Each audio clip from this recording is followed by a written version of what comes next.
la façon dont tu agis, les paroles que tu prononces, les gestes que tu fais, tout cela n'est pas sans conséquence.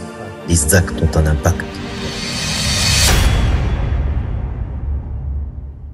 Assalamu alaikum. Je suis ravi de vous retrouver, chers auditeurs et auditrices de Radio Sunnite, la voix de la PBF, pour un nouvel épisode de notre chronique Les actes ont un impact. On va aborder aujourd'hui un nouveau thème, le conseil. À qui demander conseil? Comment donner le conseil? Écoutez bien. Bismillahirrahmanirrahim. Alhamdulillahi rabbil alamin. والصلاة والسلام على سيدنا محمد رسول الله. Muslim a rapporté du messager de Dieu, sallallahu alayhi wa sallam, qu'il a dit Ad-dinu nasiha, ce qui signifie le conseil est fondamental dans la religion. Porter conseil à son frère musulman, c'est lui indiquer ce qui est de son intérêt dans sa vie de l'au-delà et dans sa vie d'ici-bas, et l'orienter vers le bien. Ce terme, même s'il est concis, rassemble de nombreuses significations de bien et d'excellence.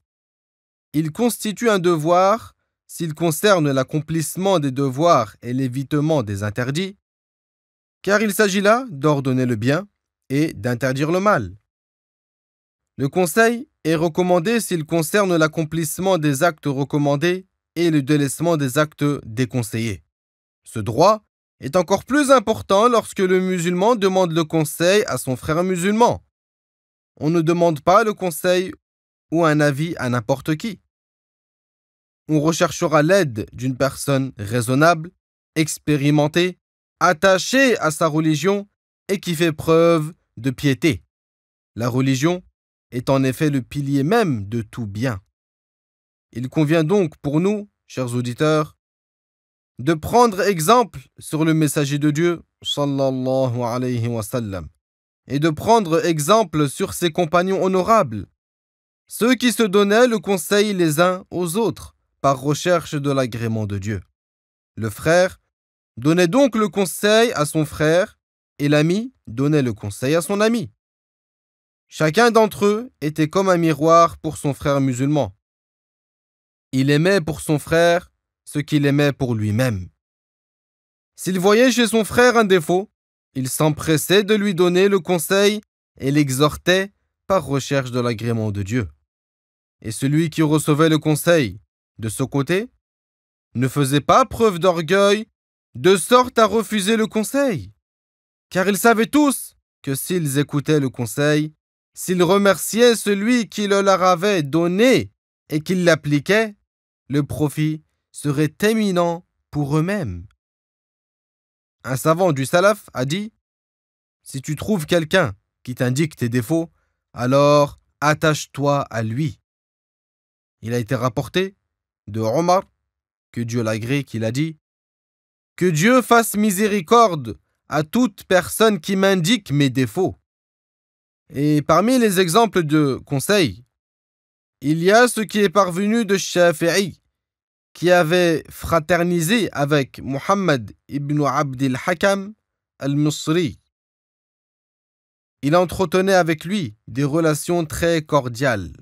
Il l'approchait, l'écoutait, et Muhammad avait appris le fiqh auprès de Shafi'i et avait choisi de suivre son madhab, sa voie de jurisprudence. Il prodiguait beaucoup de bien et de bienfaisance envers Shafi'i, au point que les gens ont pensé, tant leur relation était cordiale et leur fraternité véridique, que Shafi'i lui confierait la responsabilité de poursuivre ses assemblées après son décès dans la mosquée de Amr ibn al-As. On a donc demandé à Shafi'i que Allah Ta'ala lui fasse miséricorde lorsqu'il souffrait de la maladie qui l'a emporté. Avec qui allons-nous prendre les assemblées après toi, ô Abu Abdillah? Et Muhammad ibn Abd al-Hakam était à son chevet pour qu'il le désigne. Mais Ash-Shafi'i a dit « Il vous incombe de suivre Abu Ya'qub al-Buwayti, qui était le plus grand des compagnons de Shafi'i parce qu'il était le meilleur. Ainsi, Al-Shafi'i, que Allah Ta'ala lui fasse miséricorde, a donné le conseil par recherche de l'agrément de Allah Ta'ala et pour l'intérêt des musulmans. Et il a délaissé la complaisance. Il n'a pas fait prévaloir la satisfaction des gens sur l'agrément de Allah Ta'ala. Et il a orienté les gens vers Al-Buwayti en le privilégiant. C'est lui qui était en effet prioritaire, plus proche de l'ascèse et de la piété scrupuleuse.